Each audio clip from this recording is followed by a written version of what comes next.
বিএনপিতে যোগ দিয়েছেন এই কথাটা সম্পূর্ণ মিথ্যা। কারণ হলো ওইখানে আমাদের সভাপতি যিনি মৌলানা আব্দুল সত্তার সাহেব, তিনি একজন অসুস্থ রোগী, তিনি ছিলেন স্ট্রোক করা রোগী, দীর্ঘদিন যাবৎ তিনি অসুস্থ, কিন্তু ওনাকে ব্ল্যাকমেল করে স্বার্থ হাসিলের জন্য ওনাকে কোনো মুরব্বী আলমের মাধ্যমে ওনাকে বিএনপিতে যোগ দেওয়া হয়েছে এই কথা বলছেন, কিন্তু উনি সজ্ঞানে স্বেচ্ছায় বিএনপিতে যোগ দেন নাই, কোনো ফর্ম পুরা করে নাই। আমি গাজীপুর জেলা সেক্রেটারি হিসাবে আমি এই ঘটনার তীব্র নিন্দা জানাচ্ছি এবং এখানে যে কথা বলছে অর্ধ শতাধিক, ওইখানে শুধু আমাদের বাংলাদেশ খেলোয়াড় মজলিসের একজনে ছিলেন মৌলানা আব্দুল সত্তার সাহেব, যিনি বর্তমান দায়িত্বে ছিলেন, আর একজন আগে দায়িত্বে ছিলেন উনি নাম ইকবাল সাহেব, তিনি এখন আমাদের কোনো দায়িত্ব নাই। আর সিনিয়র সহসভাপতির নাম দিয়া মৌলানা মুশারফ সাহেবের নাম এখানে উল্লেখ করা হয়েছে, তিনি আমাদের দলের কেউ না, উনি ইসলামী ঐক্যজোটের ছিলেন এবং ওনাকে ইসলামী ঐক্যজোট থেকে বহিষ্কার করা হয়েছে।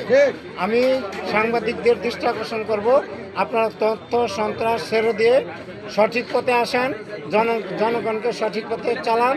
আর যেই দলের হেরা আপনারা আমাদের দলের লক্ষ্যে ব্ল্যাকমেল করে আপনারা আপনাদের দলে নেওয়ার কথা ঘোষণা করেছেন, আপনারা যদি সঠিক তথ্য থাকে তাহলে ওই দিনের তারিখ দেওয়া তাদের ওই ফর্মটা আমাকে দেখানোর জন্য আমি দাবি জানাবো। অতএব না আমার বাংলাদেশ খেলোয়াড় মজলিস গাজীপুর জেলার পক্ষ থেকে আমি বলতেছি এই ঘটনাটা মিথ্যা এবং যে সংবাদ ছড়াইছেন এই সংবাদটাও মিথ্যা। আমাদের অন্য কোনো নেতাকর্মী বিএনপিতে যোগদান করে নাই, আর এটা কখনো হতে পারে না। তিনি একজন সুস্থ রোগী, যেরকম মাজুরের নামাজের জন্য মাফ আছে, ওনার এই কাজটা মাফ যদি ওনারা করাইছেন উনি নিজের থেকে কিছু করে নাই।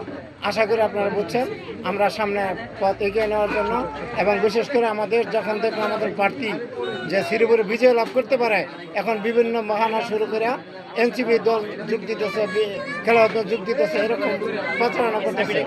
আপনাদের সকলকে এসব প্রচারণা থেকে বেঁচে থেকে আর আমাদের দলীয় লোক সকলকে বলবো যে আপনারা কাঁধে কাঁধ মেলে কাজ করেন, এই খবরটা হলো সম্পূর্ণ মিথ্যা। আসসালামু আলাইকুম।